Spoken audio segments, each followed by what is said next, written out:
Je te parle, sois en paix. Sache que je suis Dieu.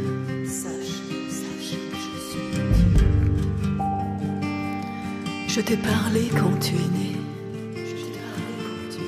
Je t'ai parlé à ton premier regard. Je t'ai parlé à ton premier mot. Je t'ai parlé à ta première pensée.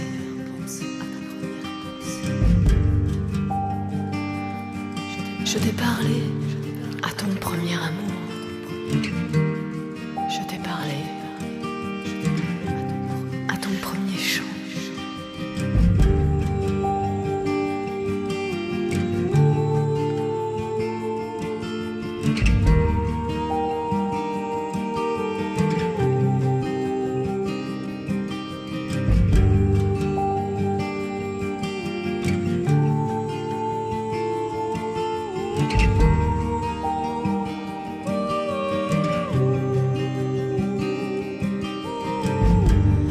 Je te parle par l'herbe des prés.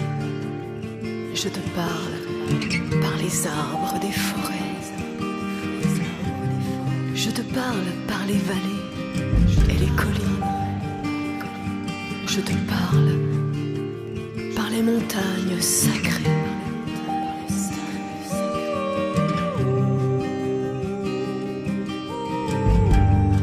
Je te parle par la pluie et la neige. Je te parle par les vagues de la mer.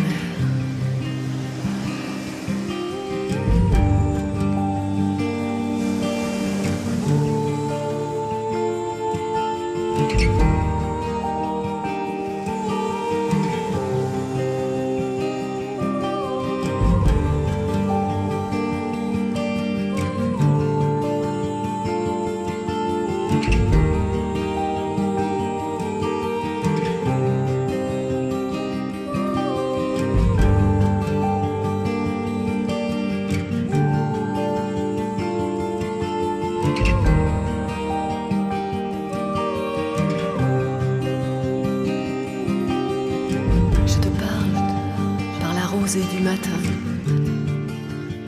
je te parle par la paix du soir.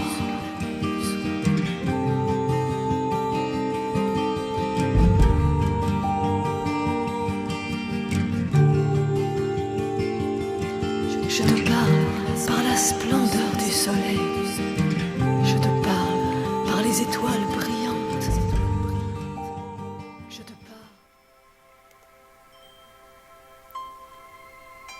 La réincarnation, évolution ou involution. Des grands penseurs parmi les hommes, des sages, des maîtres ont cru en la réincarnation et l'ont enseignée. Parce que cette façon de voir se retrouve dans certaines lois de la nature et apporte un grand nombre de réponses à de nombreux problèmes de l'existence humaine. La difficulté est que la connaissance de cette loi de la réincarnation a souvent été transformée et réduite à de simples croyances, à des enseignements non approfondis qui deviennent des superstitions de plus.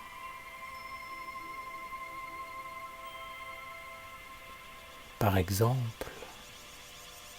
croire que la réincarnation permet à l'homme de régler certains problèmes non résolus de refaire les choses en mieux ou de conduire jusqu'à la perfection une transformation non achevée, constitue une vision superficielle et incomplète.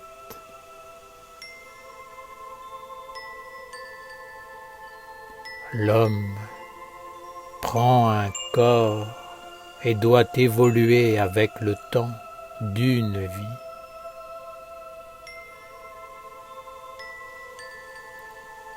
Il fait des œuvres et à travers elles, il se construit un autre corps dans son corps. Ce corps, il le retrouvera en lui, à travers ses cellules, dans une prochaine vie. Chaque cellule est vivante dans plusieurs mondes, possède une force, une mémoire, une intelligence, une destinée. Suivant l'orientation que l'homme donne à sa vie ou qu'il laisse lui donner, il attire en lui certains mondes qui s'incarnent dans son corps à travers des cellules particulières.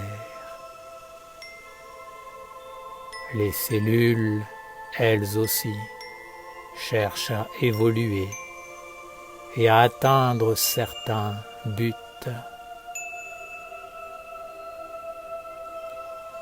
Plus l'homme possède en lui une quantité élevée de cellules sages et lumineuses,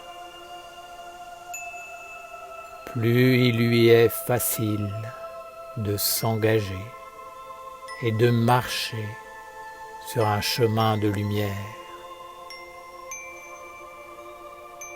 Plus il possède un capital de cellules anarchiques, et plus sa progression sera difficile.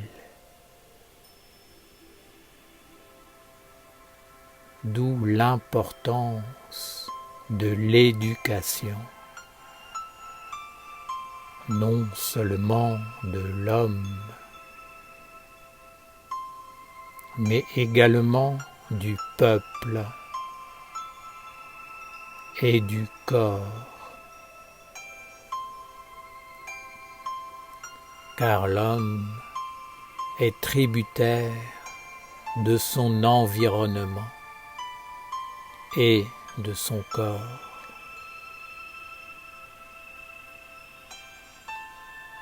Si vous accumulez des erreurs ou si vous reproduisez des actes et des habitudes qui alourdissent la vie, cela s'enregistre dans vos cellules et les influence, les oriente, les éduque. Elles porteront alors cette impulsion, cette mémoire, cette intelligence, même après la mort du corps. Et c'est sur cette base qu'elles élaboreront le futur corps de manifestation.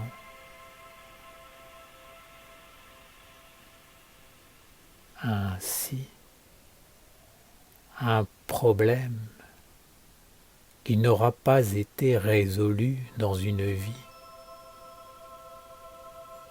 ne se retrouvera pas devant l'homme dans sa prochaine vie d'une façon extérieure, mais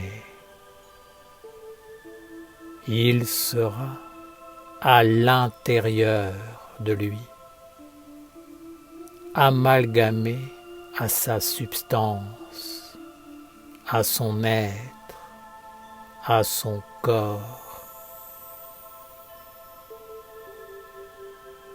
Par exemple, même si un homme, habité par la jalousie, est conscient que c'est un défaut, celle-ci formera son futur corps dans sa prochaine vie, sans qu'il ne puisse s'en apercevoir, parce qu'il l'aura intégrée. Elle sera lui.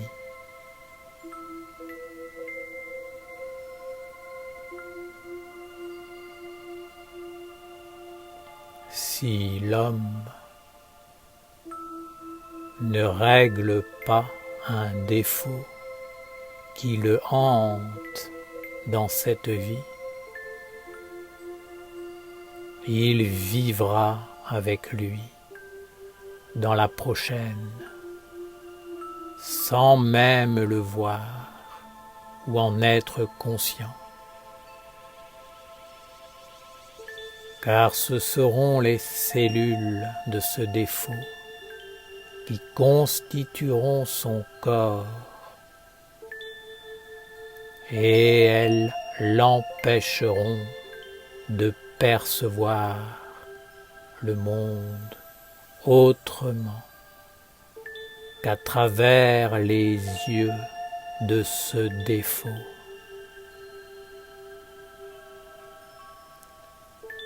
Devant quelque chose qui ne va pas, ne dites pas « c'est trop dur pour moi, je reprendrai ce travail dans une autre vie ». Non. Ayez la sagesse de placer sur chaque chose une écriture qui permettra à vos cellules de garder la mémoire du chemin de la lumière. Et efforcez-vous de vous éduquer et d'éduquer vos cellules vers la voie royale de la transformation intégrale.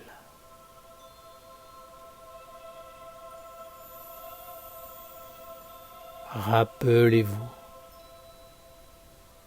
que ce que vous voyez aujourd'hui devant vous comme un travail à faire est une opportunité de vous transformer. Vous ne le verrez plus dans une autre vie, car il sera vous si vous n'avez rien fait.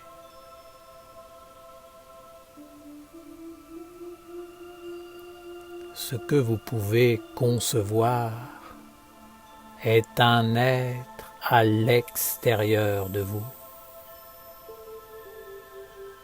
Mais lorsque vous reprenez un corps, cet être sera en vous, il sera vous. L'extérieur sera l'intérieur, et vous ne pourrez plus le voir, car vous le serez. Il sera vos cellules, le fondement de votre être, de votre univers.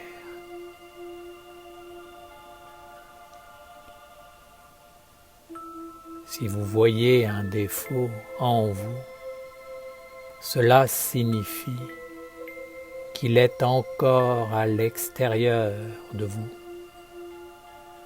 et que vous pouvez encore agir.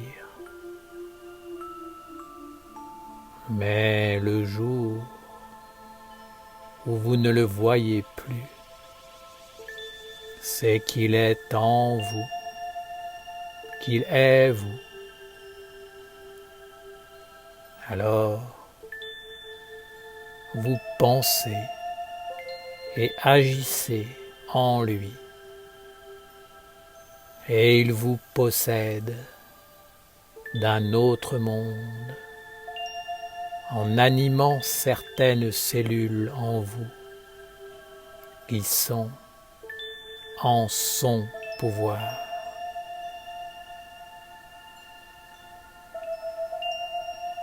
À partir de ce moment-là,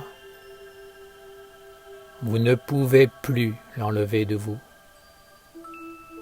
car il est votre corps.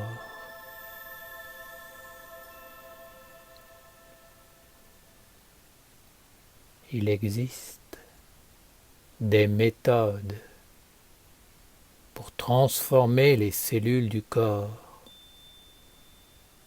mais il faut posséder un grand capital de sagesse pour accomplir une telle transformation.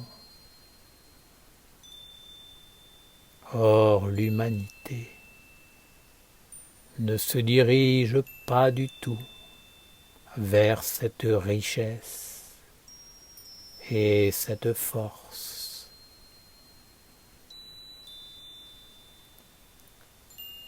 Elle est plutôt en train de dilapider tout son héritage et de se lier corps et âme avec une intelligence cellulaire qui la conduira vers la grande faiblesse, l'esclavage et l'asservissement. Les cellules sont vivantes dans les mondes visibles, mais également dans les mondes invisibles. Et elles sont tout à fait capables d'empêcher l'homme de voir certaines évidences ou réalités. Elles programment une certaine vision en l'homme, de façon à ce qu'il ne puisse plus regarder le monde autrement que dans le cadre de cette vision programmée. L'homme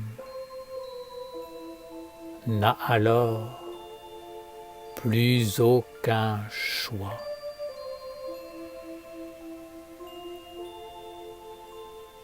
Plus l'homme conduit sa vie vers le monde sombre et inconscient, moins il a de choix, d'opportunités, de liberté.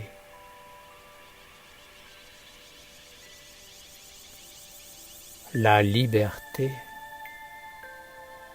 ou l'esclavage est une conséquence d'une série de bons ou de mauvais choix.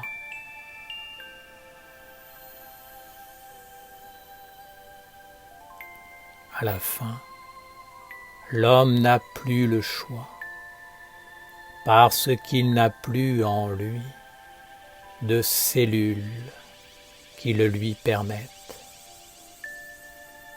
Ou alors, il a le choix parce qu'il a su garder le lien conscient avec la lumière, en conduisant ses cellules dans l'éducation divine. Il a été un bon maître, un bon roi. Et maintenant, ses sujets sont heureux de lui.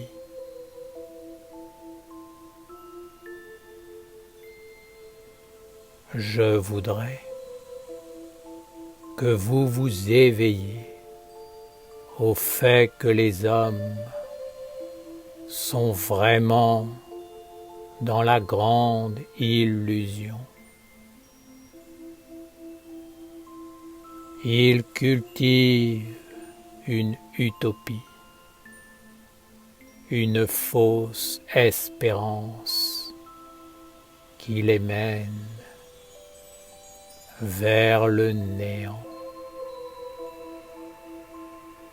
Ils pensent toujours qu'ils peuvent se laisser aller, faire n'importe quoi, ne pas être responsable, car il y aura toujours un lendemain, une deuxième chance ou un monde divin pour pardonner et réparer les dégâts causés. Mais ce n'est pas le cas. Ce n'est pas sur ce fondement que l'univers a été créé. Et la loi de la réincarnation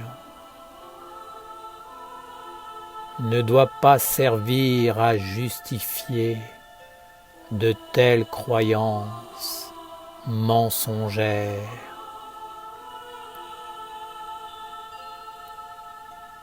Si vous êtes jaloux, ne dites pas « ce n'est pas grave, je mourrai ainsi et je reviendrai dans une autre vie pour transformer ce défaut ». Ne croyez pas que la jalousie reviendra de face, qu'elle se présentera devant vous en vous rappelant votre vœu et que vous aurez comme par magie la force de transformer ce que vous avez déclaré plus fort que vous dans une ancienne vie. Non. Si vous croyez cela, c'est la jalousie qui sera triomphante. Elle considérera que vous lui appartenez et elle viendra réclamer son dû. Vous devrez alors être ses serviteurs et payer son impôt pour vivre comme elle l'aura décidé. Il existe une sagesse et des clés pour se construire un corps en conscience dans l'alliance avec le monde divin. C'est pourquoi vous devez étudier et entrer dans la pratique sans tarder. Si l'homme se construit un corps dans l'alliance divine, par les œuvres qu'il réalise et pose avec sa tête, ses mains, sa parole, son cœur, sa volonté, ses pieds, ses œuvres deviendront des cellules consacrées qui l'aideront par la suite à accomplir des œuvres de plus en plus importantes jusqu'à ce que toutes les cellules de son être global soient consacrées. Ceci formera alors un peuple, le peuple de la lumière, autour du roi, du représentant du Père et de la Mère, du Fils, de la Fille, du Soleil, des soleils. Lorsqu'un homme est parvenu à consacrer des cellules harmonieuses, lumineuses, il possède un acquis dans sa vie et peut en jouir dès sa naissance, dans son incarnation suivante.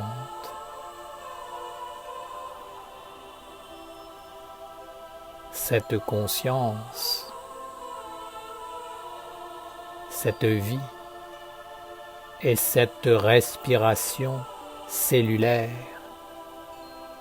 expliquent pourquoi il y a des êtres qui sont doués dans certains domaines,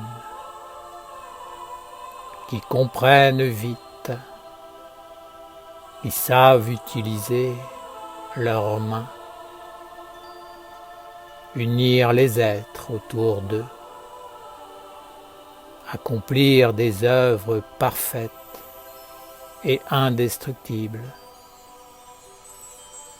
dont tout le monde profite et qui apportent le bonheur et la paix. Il s'agit là d'un acquis et d'un patrimoine cellulaire.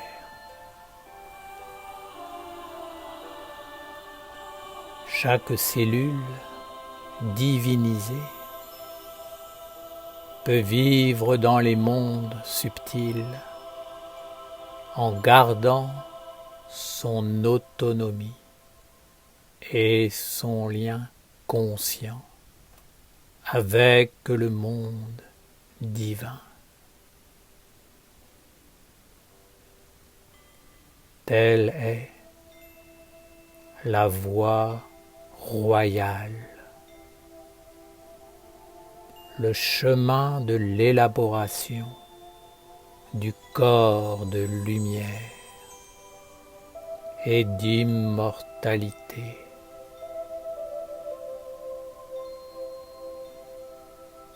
Cette sagesse fait partie de la connaissance liée à la réincarnation et aussi à l'art de gouverner sa vie. Un peuple, un royaume. Si un homme a un don inné, naturel. L'ignorant dira que cela vient de la tradition et de l'hérédité. Cela est en partie vrai, mais c'est surtout un corps qu'il a construit lui-même dans une autre vie, par des associations heureuses avec le monde de la lumière divine. Dans le futur, il sera de plus en plus difficile de digérer le négatif comme le positif, car beaucoup de choses seront changées à cause des associations que fait l'homme avec une intelligence sombre. Vous devez donc, dès maintenant, faire des œuvres qui passeront le temps,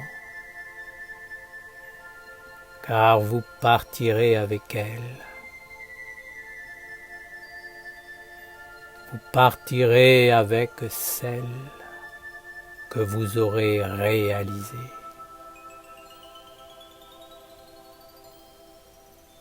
Celui qui partira dans l'imperfection,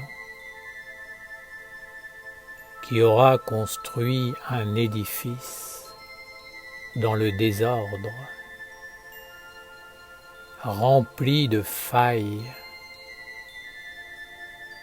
héritera fatalement d'un corps fragile et faible. Mais celui qui aura contribué à poser une œuvre divine, pure, vraie, durable sur la terre, qui l'aura fait en conscience, reviendra avec un corps sain et solide, apte à marcher sur le chemin de la sagesse et à réaliser le grand œuvre de la lumière.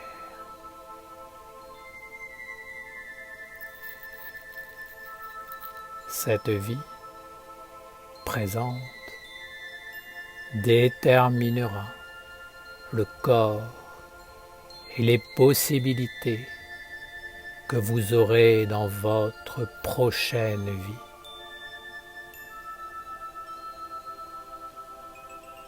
La sagesse essénienne doit poser les fondements pour que de nouveaux sens s'éveillent dans l'humanité future.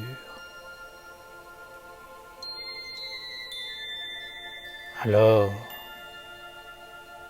ce sera la grande protection.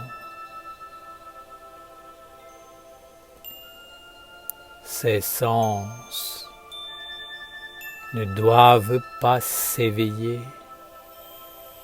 dans le chaos, le désordre, l'anarchie et dans un corps malade.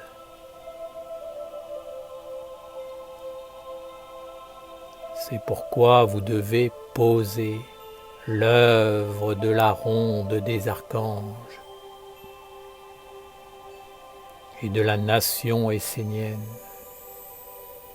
dans la paix, le bonheur, l'intelligence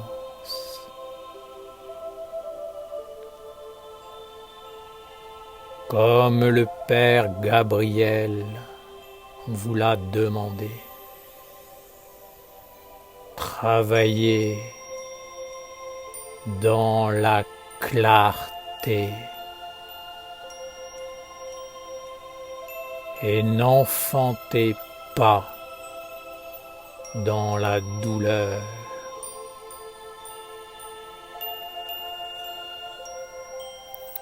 Le Père Michael vous a dit que seule la vérité passe les mondes. Moi, Raphaël, je vous donne ce conseil. Construisez une œuvre à l'unisson cosmique en y incluant les mondes visibles et invisibles qui vous environnent. Le Père Uriel vous enseigne de poser une œuvre concrète et réelle sur la terre, de faire cela par vous-même, comme un édifice que vous laisserez pour les générations futures, pour honorer la tradition des dieux et entrer dans l'immortalité, c'est-à-dire pour vous associer au monde divin.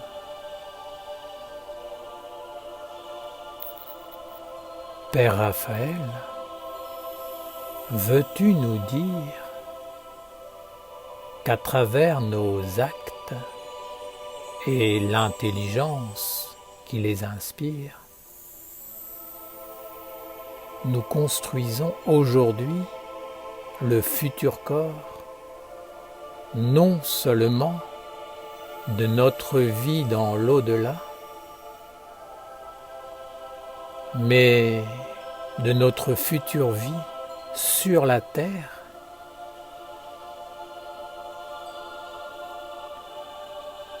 N'est-ce pas là ce que tu enseignes toi-même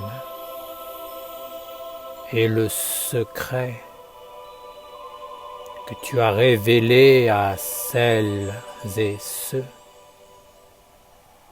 qui suivent le monde divin à travers toi, en leur transmettant la ronde des archanges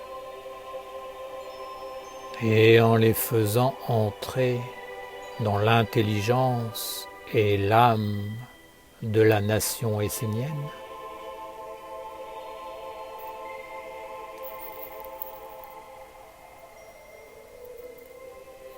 Pour entrer et vivre dans l'éternité, il faut auparavant exister quelque part. Ce quelque part est la porte d'entrée. Or, pour vous, les hommes, votre existence est avant tout sur la terre. Si sur la terre, vous n'avez pas laissé une œuvre qui vous permet d'exister dans d'autres mondes, vous ne parviendrez pas à tisser le lien qui vous reliera au monde de l'immortalité. L'immortalité n'existe pour l'homme que s'il y a une œuvre qui est posée sur la terre comme un point de fixité. Sinon, c'est le grand tourbillon qui réabsorbe toutes vos cellules dans les différents égrégores que vous aurez nourris en attendant votre prochaine incarnation. Seules les cellules divines peuvent retrouver le chemin à travers toutes les influences et éveiller la divinité.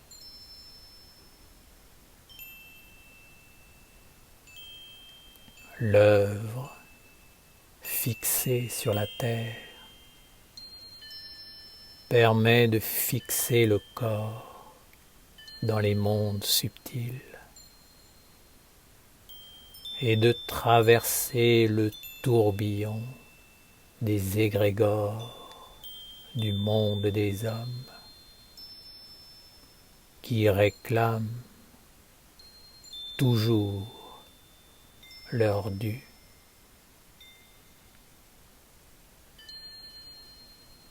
Ce qui vous fixera dans l'immortalité,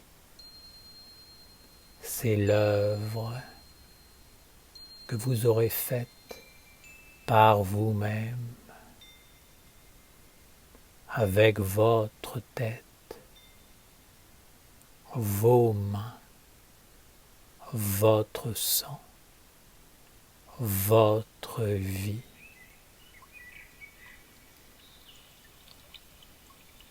Vous devez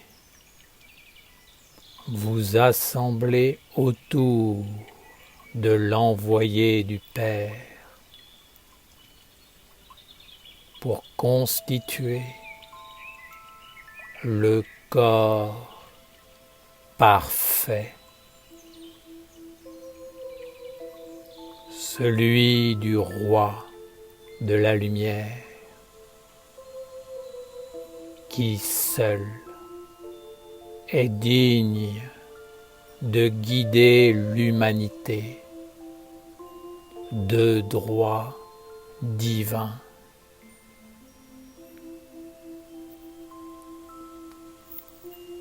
En faisant apparaître le corps de l'envoyé par vos propres corps, vous honorez le royaume du Père et de la Mère, et toutes les cellules restez fidèles à la lumière. Ainsi, par son œuvre et vos œuvres, non seulement vous permettez au monde divin d'avoir un corps pour s'exprimer et agir sur la terre, mais vous offrez également la possibilité à tous les chercheurs de lumière de trouver un chemin concret et de continuer à vivre sans éteindre en eux la belle lumière de leur âme et leurs cellules divines. Par l'éducation, vous protéger et perpétuer les bonnes habitudes qui nourrissent les cellules saines et vous limitez l'action des mauvaises. Vous placez sur ces dernières des écritures et des sceaux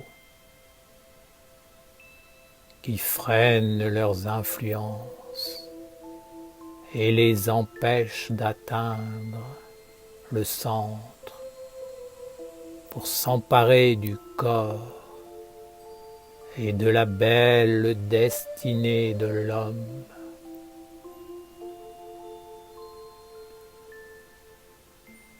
Ne remettez pas au lendemain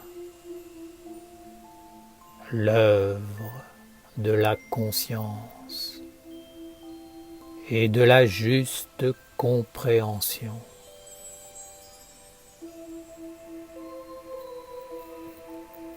Si la lumière vient vous visiter,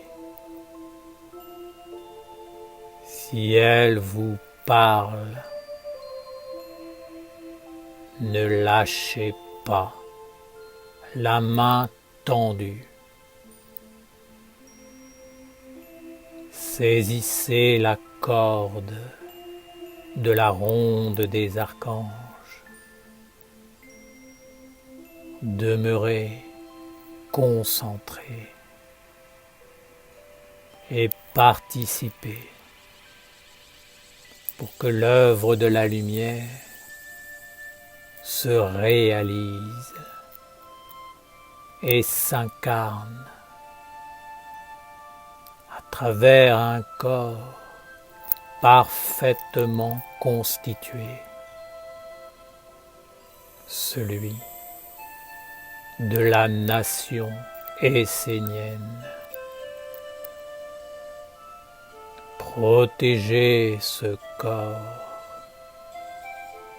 gardez-le sacré et pur à travers les siècles, afin que les générations futures en profitent, que la tradition se transmette et que la lumière puisse encore vivre, respirer et agir sur la terre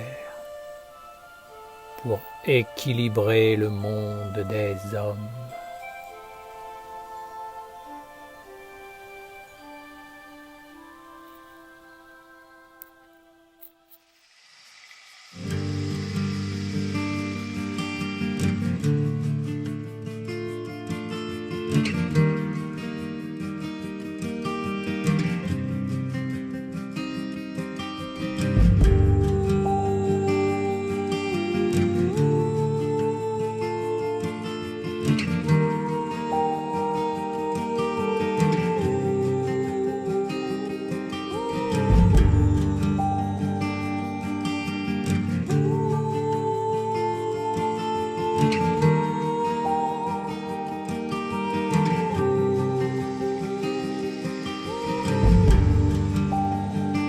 Je te parle, sois en paix.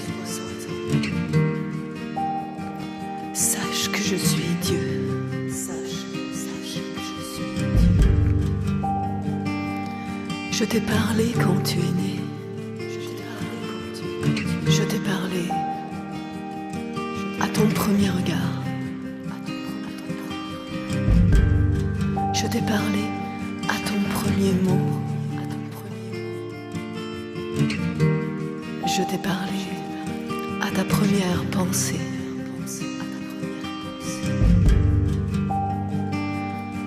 Je t'ai parlé à ton premier amour. Je t'ai parlé à ton premier chant.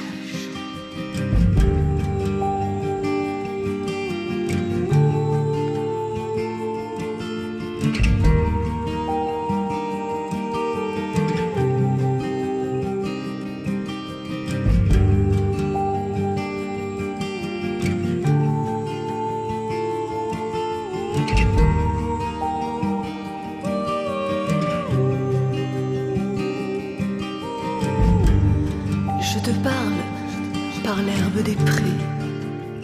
Je te parle par les arbres des forêts. Je te parle par les vallées et les collines. Je te parle par les montagnes sacrées.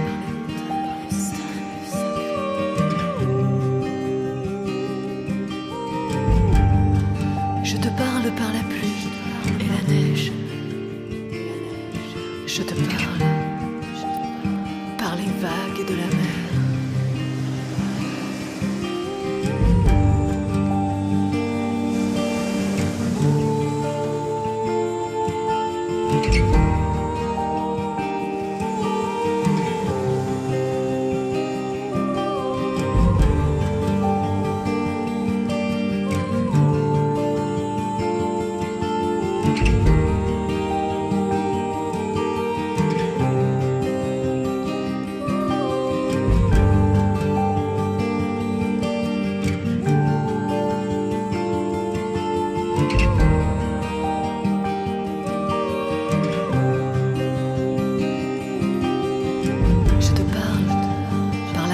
Du matin, je te parle par la paix du soir.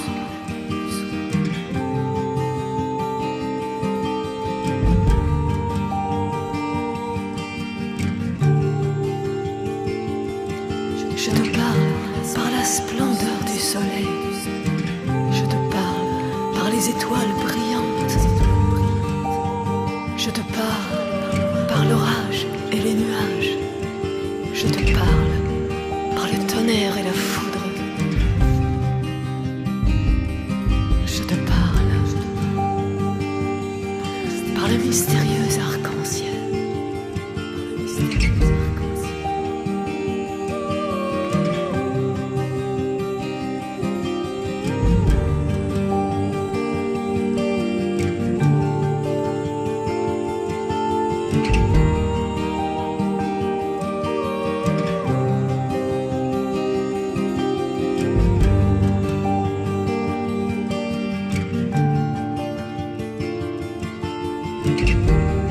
Je te parlerai quand tu seras seul.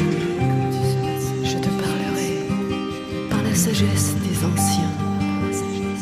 Je te parlerai à la fin des temps. Je te parlerai quand tu auras vu mes anges. Je te parlerai tout au long de l'éternité.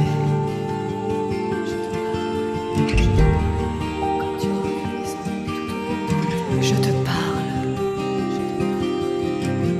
sois en paix, sache que je suis Dieu. Sache que je suis Dieu.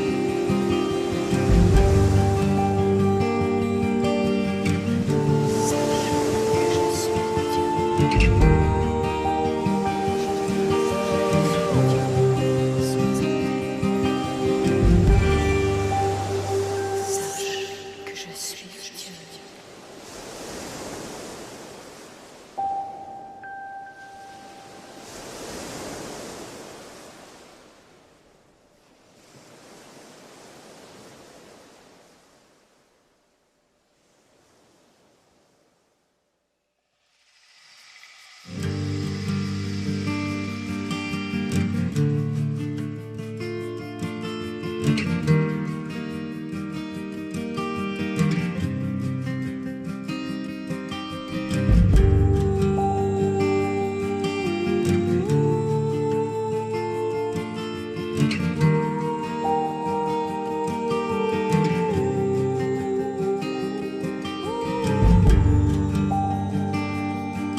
Je te parle, sois en paix. Sache que je suis Dieu. Sache que je suis Dieu. Je t'ai parlé quand tu es né. Je t'ai parlé à ton premier regard. t'ai parlé à ton premier mot. Je t'ai parlé à ta première pensée.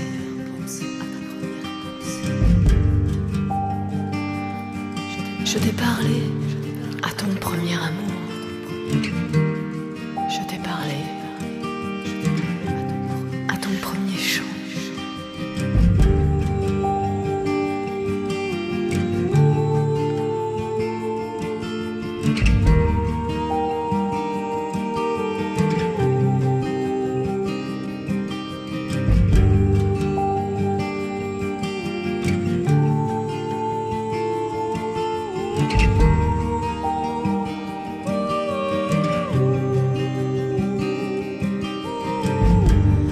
Je te parle par l'herbe des prés. Je te parle par les arbres des forêts. Je te parle par les vallées et les collines. Je te parle par les montagnes sacrées.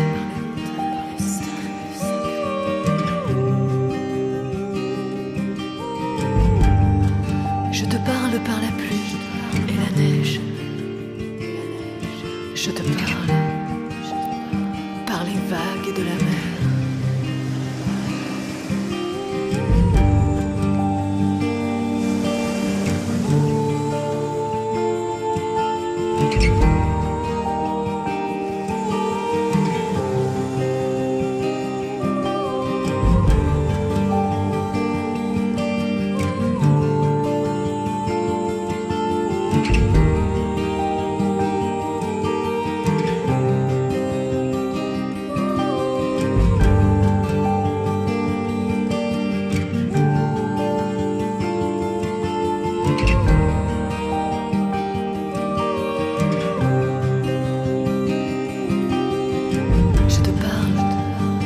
Rosée du matin, je te parle par la paix du soir.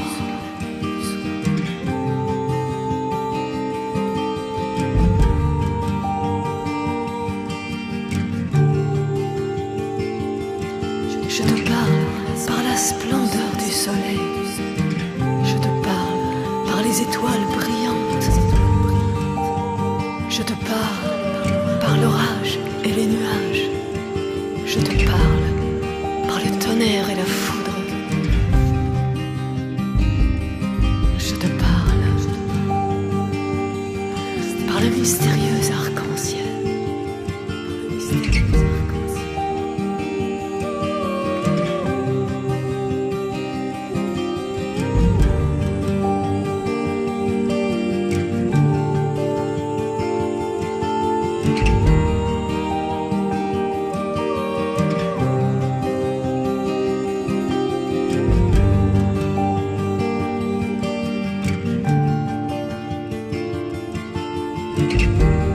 Je te parlerai quand tu seras seul. Je te parlerai par la sagesse des anciens. Je te parlerai à la fin des temps. Je te parlerai quand tu auras vu mes anges. Je te parlerai tout au long de l'éternité.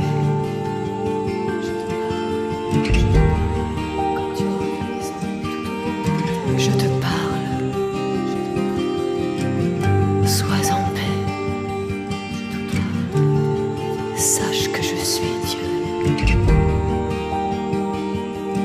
Sache que je suis Dieu.